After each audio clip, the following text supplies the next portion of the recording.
Eu fui presidente da República 8 anos, Luiziana. O governador, quando eu fui presidente, era o Lúcio Alcântara. Depois eu tive com o Cid também. Pergunte para qualquer um deles se em algum momento eu os destratei por causa de divergência. Não. Sabe, eu tratava todo mundo em igualdade de condições, porque a minha relação com o governador era uma relação com o povo do Ceará. Então, o que eu sinto é que os governadores do Nordeste deram uma lição de democracia ao presidente da República, deram uma lição de organização, e o presidente da República, ao invés de enaltecer essa decisão dos governadores, ele transformou os governadores no inimigo da pátria. Ele brigou com todos os governadores do Brasil. Ele só acha que é bom aquele governador que puxa o saco dele, aquele que lambe a bota dele, e não aquele que defende os interesses do seu povo. Então, eu sinceramente, eu tô muito feliz com o meu querido Nordeste, com a postura digna dos nossos governadores, e espero que os deputados eleitos que apoiaram o Camilo, que apoiaram o companheiro Rui, que apoiaram o Wellington, que apoiaram o governador de todos os estados, ou seja, do Nordeste, estejam apoiando os nossos governadores nessa briga em defesa da sobrevivência do povo nordestino brasileiro. Só nota que essa briga, de certo modo, está muito contaminada pela disputa política, pela eleição que se avizinha. A gente vê aí uma disputa entre Dória. O Dória provocou claramente o presidente Bolsonaro, que, conhecendo, né, o perfil, foi lá, aceitou a provocação, brigou com ele, fez uma palhaçada numa reunião ao vivo. Quer dizer, eu só acho que esse ambiente aí não está muito contaminado com essas questões eleitorais. Talvez hoje a gente possa se esquecer um pouco mais da política e pensar na vida, ou as duas coisas estão juntas? Deixa eu te dizer uma coisa, Oliveira. O problema do Bolsonaro, veja, é que ele não pensa em governar o país. Ele pensa em arrumar inimigos. Ou seja, é normal que cada governador de estado tente cuidar da melhor forma possível do seu estado. Ora, o Dória estava cuidando do estado de São Paulo como ele entendia que deveria cuidar. Não depende do Lula concordar ou não, do Bolsonaro concordar ou não. O seguinte, ele estava cuidando dos interesses do seu estado. Ora, o Bolsonaro não pode ver ele como inimigo porque ele não está fazendo o que o Bolsonaro quer. Então ele transformou como inimigo o governador de São Paulo, o governador do Rio de Janeiro, o governador do Espírito Santo, o governador do Rio Grande do Sul, o governador de Santa Catarina, e de todo o Nordeste brasileiro. Não é possível. É de uma irresponsabilidade. A questão não é política, não é 2022. A questão é o seguinte: quantas pessoas vão escapar do coronavírus? Quantas pessoas vão viver? Ou quanto tempo a gente vai conviver com essa imagem de máquinas cavando cova, enterrando? Você acha que é normal, Luiziana, um filho enterrado dentro do caixão, você vê a cara dessa mãe? Um parente enterrar o outro? Permita interrompê-lo, a gente está voltando ao vivo na rádio do CBN também, só para informar. Eu continuo à sua disposição. Voltamos ao vivo agora. A gente continua nossa entrevista com o presidente Luiz Inácio Lula da Silva. Ele que aqui durante o intervalo comentou algo muito interessante, né, provocado pelo Faria Júnior. Faria Júnior perguntou aí sobre como é que o Camilo Santana está se comportando. Ele que, inclusive, que você ouviu há pouco, né, falou que falta ao Bolsonaro exatamente esse poder de articulação com prefeitos e governadores.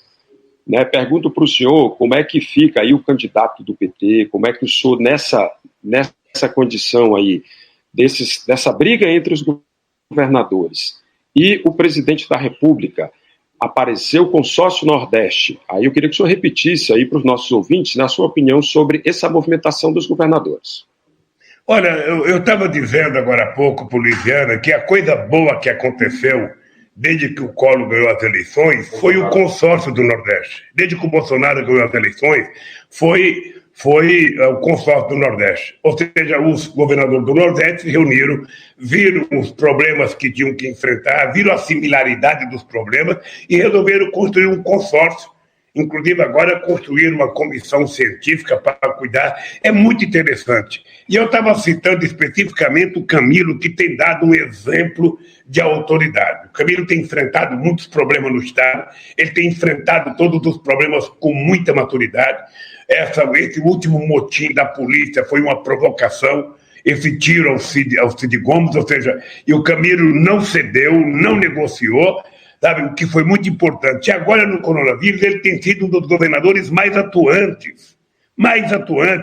Tem mais casos em Fortaleza e no Ceará, porque houve mais teste. Então, o Camilo, ele tem feito tudo, ele tem dado lição de como se comportar diante de uma crise como essa. Sabe, eu comecei elogiando o Camilo e quero te dizer que é muito orgulho. E você perguntava se o Camilo poderia ser candidato a presidente da República. Eu não vou discutir eleição para presidente da República com tanto tempo de antecedência. Mas o Ceará é muito importante. O governador do Ceará, que quiser, tem condições de ser candidato a presidente da República. Sabe? Eu até já falei isso pessoalmente com o Camilo quando ele me visitou na Polícia Federal.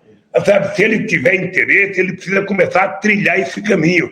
Mas qual é o interesse do Camilo agora? Qual é o compromisso principal e prioritário do Camilo? É cuidar do povo do Ceará. Ele tem um problema sério com a segurança, sabe? E agora ele tem esse problema sério da pandemia. Você está lembrado que o Bolsonaro, sabe, vetou uma decisão do Camilo de proibir voos dos Estados Unidos para Fortaleza. Né? O Bolsonaro é tão puxa-saco que ele proibiu aviões europeus e não proibiu avião americano, quando os Estados Unidos é o epicentro do coronavírus. É o país que tem mais pessoas contaminadas, é o país que tem mais morte, e Nova York, sabe, tem mais morte do que muitos países do mundo. E o Camilo teve coragem de peitar, o Camilo tinha razão de tomar essas decisões. Agora o Camilo está sofrendo pressão dos empresários que querem que as pessoas voltem a trabalhar. Eu vou repetir, é plenamente possível que algumas pessoas tenham que voltar a trabalhar, sobretudo as pessoas que têm trabalho essencial, as pessoas que trabalham com comida, as pessoas que trabalham com remédio, as pessoas que trabalham com saúde, as pessoas que trabalham com segurança, as pessoas que plantam, as pessoas que vendem, as pessoas que vão na feira, tudo isso as pessoas têm que trabalhar. Agora eu quero saber o seguinte, quem é que dá a garantia de vida às pessoas? Quem é que dá a garantia de vida? É o governo do Estado que está tentando, no esforço monumental, sabe, com o isolamento, tentar fazer com que as pessoas não peguem o coronavírus, porque depois que pega, a gente não sabe o que vai acontecer. Então eu queria que as pessoas tivessem solidariedade, inclusive os empresários. Assim que os trabalhadores voltam a trabalhar, faça um compromisso de que na sua fábrica ninguém vai pegar coronavírus, na sua loja ninguém vai pegar coronavírus, que vai dar assistência para o companheiro pegar um ônibus, que vai dar assistência para o companheiro pegar um metrô, sabe? Porque aí mostra seriedade. Não apenas tentar culpar o governador que está tentando salvar o povo do seu estado. Ora, eu acho que em algum momento vai ter que estabelecer um programa de volta ao trabalho das categorias essenciais, e quando o cidadão for voltar ao trabalho, eu quero saber, Luiziana, quem é que vai dar luva, quem é que vai dar máscara, quem é que vai higienizar o ônibus, quem é que vai higienizar o metrô, quem vai higienizar o local de trabalho. Sabe, porque é isso que está se tratando. Sabe, as pessoas têm que entender que morrer, sabe, uma pessoa não é morrer um mundo, é morrer um ser humano. E nós precisamos ser mais humanos, e precisamos ser mais solidários, precisamos colaborar mais. É isso que o governador está tentando mostrar, e as atitudes que o Camilo tem tomado têm sido exemplares. Exemplares. Obviamente que ele deve comportamento às mortes, mas ele tem tido um comportamento exemplar para o Brasil inteiro.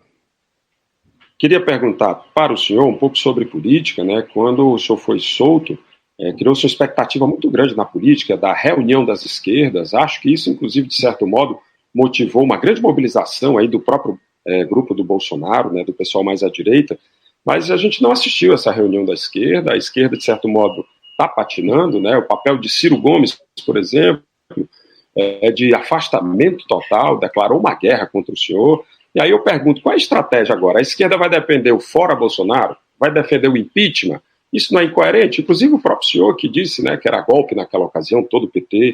Em algum momento o senhor presidente falou o seguinte: Bolsonaro ganhou a eleição, agora temos que amargar porque o mandato é de 4 anos. O senhor mudou de ideia? Veja, deixa eu lhe falar uma coisa. Eu acho que todo mundo que ganha uma eleição tem o direito de cumprir com o seu mandato. Agora, o Bolsonaro, ele não está governando. Ele está tentando criar a cisânia na sociedade brasileira. ele não está respeitando as orientações científicas, ele não respeita a Suprema Corte, ele não respeita o Congresso Nacional, ele não respeita a Câmara e o Senado, ele não respeita absolutamente nada.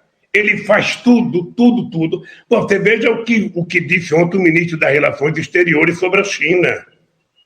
Você viu o que disse o ministro das Relações Exteriores sobre a China. Um cidadão desse não está qualificado para ser ministro. Ou seja, o discurso do Bolsonaro lá em Brasília para 200 pessoas, 300 pessoas, que são os milicianos dele, ou seja, é uma provocação à democracia, à liberdade, sabe, das pessoas. Ora, então, um presidente da República deveria utilizar a sua fala para bem orientar a sociedade brasileira, sabe, para dizer para as pessoas como é que vão se cuidar. Que cuidado tem que ter. Ele deveria estar preocupado, sim, em liberar o dinheiro que eles prometem todo dia e que a gente fica vendo na televisão que não chega todo dia. Então, veja, eu acho que a questão das esquerdas, Luiziana, eu fui candidato em 89, 94, 98, 2002. O Ciro Gomes foi candidato contra mim 2 vezes. O PSB teve candidato contra mim 2 vezes. Eu nunca reclamei. Eu acho normal que cada partido político queira ter candidato. Eu acho que não tem nenhum problema o Ciro Gomes ser oposição a mim. O que é importante é que ele ajude, sabe, o Camilo a fazer as coisas, sabe, da melhor forma possível em Fortaleza e no Ceará. Eu não tenho problema com relação a mim. O Ciro Gomes, me parece que ele fez uma opção. O Ciro Gomes percebeu que dificilmente ele será candidato a presidente da República com chance de se eleger, sabe, pela esquerda. Então o Ciro Gomes está tentando convencer uma parte do eleitorado de direita que ele é o inimigo do PT. Como ele acredita na existência do antipetismo, ele espera que esse antipetismo vá para ele. Sabe, imaginar que um anticorintiano vai ser corintiano. Sabe? Deixa eu te falar uma coisa, o PT tem o anti-PT porque o PT é muito forte, porque o PT é o maior partido de esquerda da América Latina. Eu lembro quando o PT era bem pequenininho, em 2002, o PT sozinho com o Zé Ayrton candidato, a gente perdeu por menos de 2% de votos para o Tarso, para o Ciro, para o Lúcio Alcântara, ou seja... 3 mil votos. Hein? 3 mil votos. 3 mil votos, a diferença. Então você veja, a força do PT é muito grande. Presidente, por favor. O ódio que o Ciro tem demonstrado com o PT no Ceará é muito grande no Brasil inteiro. Ora, em 2010, eu e o Eduardo Campos acertamos que o Ciro iria se filiar ao PSB em São Paulo para ser candidato a governador. A primeira coisa que ele faz quando chega no aeroporto de São Paulo é criticar o PT. Então não é possível. A Luziane sabe o quanto o Ciro xinga ela, ofende ela. Ela sabe disso. O PT sabe disso. Então vai apoiar a Luiziane aqui em Fortaleza? Deixa eu falar uma coisa. Então eu acho que o Ciro Gomes está fazendo uma análise equivocada e errada, sabe, desse país e da política brasileira. O Ciro Gomes, ele deveria saber que o inimigo dele não é o PT. Ele deveria saber. Se ele está tentando transformar o PT no inimigo para ver se conquista voto do lado de lá, eu acho que ele vai perder o dele e não vai conquistar o do lado de lá. Essa é a minha visão. Mas eu continuo dizendo para você, Luiziana, que eu tenho um profundo respeito pela relação. Eu não confundo a minha relação pessoal com a minha relação política. Sabe, eu tive uma boa relação com o Ciro, respeito. Mas ele quer falar mal de mim, menos mal. Pode continuar falando mal de mim, que a vida segue. Nós vamos ter candidato, onde for possível ter candidato, e se a Luziana for candidata, obviamente que ela tem muita chance em Fortaleza, e eu certamente irei apoiar. Eu espero que tenha eleição, que o processo seja natural, mas nesse momento, Luiziana, eu acho que a nossa preocupação, a do PT, a de todos os partidos políticos, é em tentar sair dessa pandemia. É ficar rezando todo dia para que os cientistas descubram logo uma vacina para que possa dar tranquilidade ao povo brasileiro. O povo brasileiro precisa de tranquilidade e o povo precisa voltar, sabe, a acreditar nesse país outra vez. Esse país está tomado pelo ódio, pela desavença, esse país está tomado, sabe, pela falta de solidariedade, falta de humanismo. Então, É isso que o Bolsonaro causou nesse país. É isso que ele causou nesse país. E as esquerdas e o PT nesse momento, né, com um dos principais partidos de esquerda,